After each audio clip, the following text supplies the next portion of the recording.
اگلا سوال ہے جی، عموماً سوشل میڈیا پر کسی نان مسلم کی موت پر بھی مسلمان بھائی RIP یعنی ریسٹ ان پیس کے دعائیہ کلمات پوسٹ یا ٹیکسٹ کرتے ہیں، کیا اسلامی عقیدہ کی روح سے ایسا کرنا درست ہے؟ پلیز وضاحت فرمائیں۔ مرنے کے بعد تو کسی کافر کو آپ دعا نہیں دے سکتے، یہ حرام ہے، اور خدا نہ خواستہ اسے جائز سمجھا تو یہ کفر کی کیٹیگری میں فال کرے گا۔ صراحتاً قرآن حکیم میں اللہ تعالیٰ نے اس کو منع کیا ہے، اور کس کو منع کیا؟ پیغمبر کو، نبی صلی اللہ علیہ وآلہ وسلم کو، سیدنا ابراہیم کو، آپ علیہ السلام کے صحابہ کو۔ آپ سورہ توبہ کے بالکل اینڈ میں پہنچ جائیں نا تو اس حوالے سے بڑی ڈیسائسو آیات ہیں جو مسلمانوں کا عقیدہ کلیئر کر دیں گی، اور اس مسئلے کو ہلکا نہ جانے۔ جس کا دل کرتا ہے وہ جناب فوراً لکھ دیتا ہے RIP ریسٹ ان پیس، کافر کے لیے۔ مسلمان کے لیے چاہے وہ آپ کے فرقے کا ہے یا نہیں ہے، کلمہ گو ہے، آپ لکھ سکتے ہیں، کا جنازہ بھی پڑھیں، اس کے لیے دعائیں مغفرت بھی کریں۔ کلمہ گو مشرک ہے تب بھی کریں، اللہ کا معاملہ ہے، کلمہ گو ہے نا وہ، اللہ تعالیٰ اس کے سرکمسٹانسز دیکھ کے ڈیسائیڈ کرے گا۔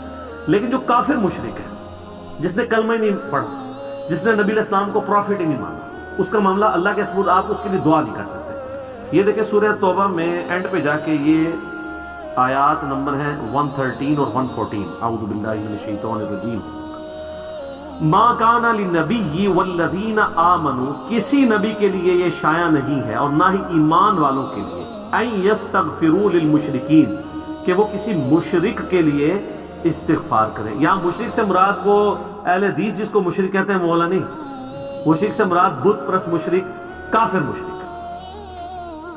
وَلَوْ كَانُوا أُولِي قُرْبَى، چاہے وہ اس کا قریبی رشتہ دار ہی کیوں نہ ہو، مِن بَعْدِ مَا تَبَيَّنَ لَهُمْ أَنَّهُمْ أَصْحَابُ الْجَحِيمِ، اس کے بعد کہ جب اس پہ یہ بات کھل چکی ہے کہ وہ دوزخی ہی ہوگا۔ ظاہر ہے کہ جنرل رول یہی ہے کہ جو مشرک ہے وہ دوزخ میں جائے گا۔ باقی اللہ تعالیٰ کسی کو سرکمسٹانسز دیکھتے ہوئے کسی کے جزوی ایمان کے اوپر چھوڑ دے تو اللہ کو کوئی دوست نہیں کسی کی۔ وہ بخاری مسلم میں حدیث ہے، ایک بندے کی موت کا وقت قریب آیا، اس نے اپنی اولاد کو اکٹھا کر کے کہا بتاؤ میں تمہارا کیسا باپ تھا؟ بڑا اچھا۔ ان کا پھر میری خواہش پوری کرو، جب میں مر جاؤں میری لاش کے ٹکڑے ٹکڑے کر دینا، اس کو آگ لگا دینا، اس کی راکھ ہواؤں میں سمندروں میں بکھیر دینا۔ لَإِن قَدَرَ اللَّهُ عَلَيَّ، اگر اللہ نے میرے پہ قدرت پا لی تو مجھے ایسا عذاب دے گا جو کسی کو نہ دیا ہوگا۔ تو یہ صراحتاً کفر ہے، یہ عقیدہ کہ اگر راکھ بکھیر دی جائے تو اللہ تعالیٰ زندہ نہیں کر سکتا، اس لیے تو وہ کرنا چاہ رہا تھا۔ جب وہ مر گیا تو مرنے کے بعد اس کے بیٹوں نے یہی کچھ کیا۔ بخاری مسلم کے الفاظ ہیں، مشکات میں آپ کو اللہ کی رحمت والے چیپٹر میں دوسری جلد کے سٹارٹ میں مل جائے گا۔ تو اللہ تعالیٰ نے ہواؤں کو، پانیوں کو حکم دیا، زمین کو، کہ اس کے اجزاء جمع کرو، زندہ کر لیا۔ پھنس گیا، جس سے بھاگا تھا وہ چیز سامنے آ گئی۔ اللہ نے کہا یہ تو نے کیوں کیا؟ کہ اللہ تو سے ڈر گیا تھا۔ اللہ نے فرمایا تیرا یہ عقیدہ تھا تجھے مرنے کے بعد کوئی زندہ کر کے پوچھے گا؟ تو کہا اللہ میرا یہ عقیدہ تھا کہ مرنے کے بعد مجھے کوئی زندہ کرے گا، لیکن اس طریقے سے وہ سمجھتا تھا کہ اگر میری راکھ بکھیر دی گئی تو میرا مالک مجھے زندہ نہیں کر سکے گا۔ اس کا کفر جزوی تھا، کلی نہیں تھا۔ جزوی یہ تھا کہ اگر راکھ بکھر گئی پھر میں زندہ نہیں ہوں گا، اگر میری لاش ہی دفنائی گی تو میں زندہ ہو جاؤں گا۔ لیکن کفر تو کفر ہے۔ ابن حجر اسقلانی نے بھی اس پہ پوری بحث کی ہے کہ کفر کر کے مرا ہے وہ، لیکن اللہ نے اس کے جزوی کفر کو ایکسیپٹ کر لیا، اس کی کم عقلی کی وجہ سے، نااہلی کی وجہ سے۔ اللہ نے تیرا واقعی یقین تھا، یا اللہ جا تجھے بخش دیا، اللہ نے بخش دیا۔ اسی میں کہتا ہوں کلمہ کو مشرک جو ہے نا، اللہ کو ایک مانتا ہے، نماز اللہ کی پڑھتا ہے، نماز میں ایاک نعبد و ایاک نستعین پڑھتا ہے، اس کے باوجود کسی بابے کو پکار لیتا ہے، کوئی اور مسئلہ کرتا ہے، آپ اس کی اصلاح کریں، اس پہ فتویٰ نہ لگائیں کہ اس کو آپ دوزخ میں پھینکیں اور کہ یہ مر گیا میں نے اس کا جنازہ ہی نہیں پڑھنا۔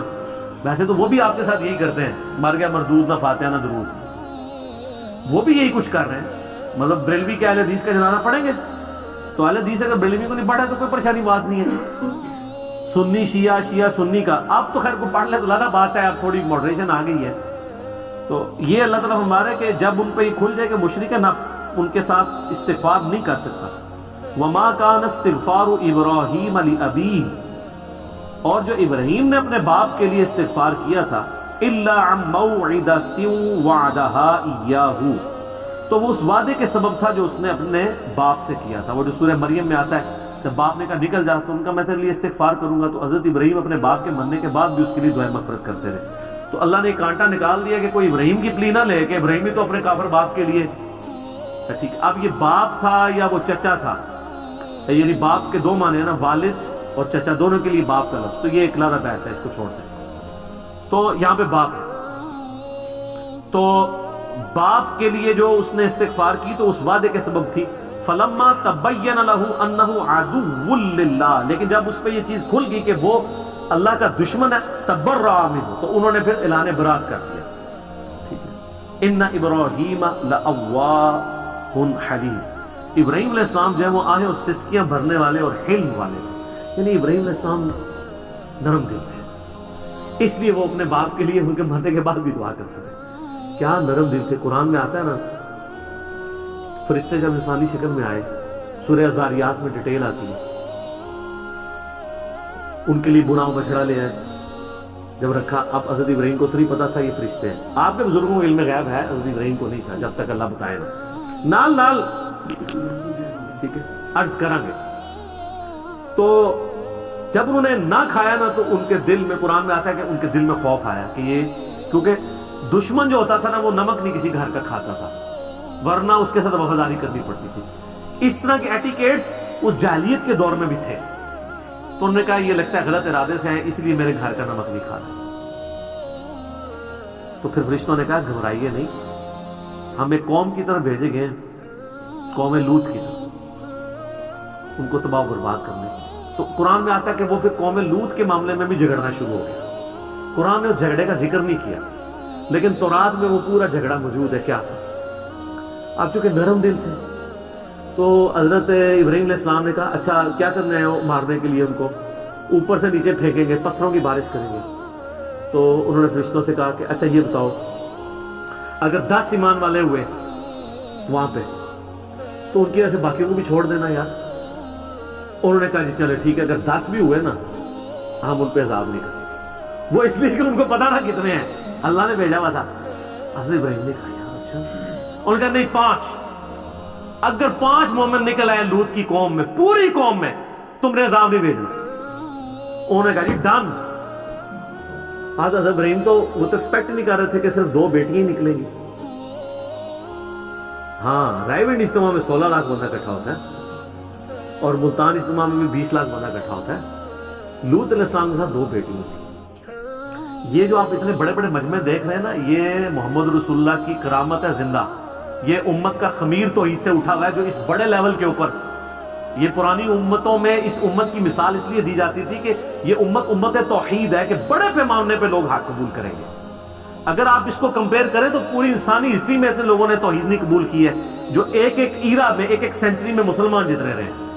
یہ نبی علیہ السلام کو اللہ نے ایک اعزاز دیا.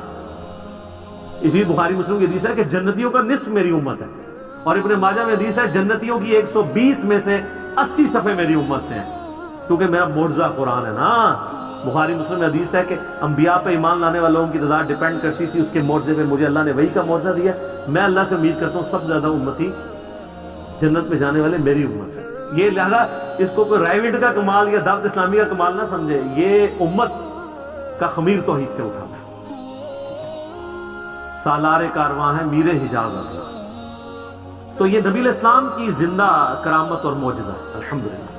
تو حضرت ابراہیم علیہ السلام تو سیٹسفائی ہو گئے، لیکن وہاں سے 2 بیٹیاں اور ایک لوط علیہ السلام کی اپنی بیوی بھی قرآن میں آتا ہے، وہ بھی کافرہ تھی، وہ بھی تباہ کر دی.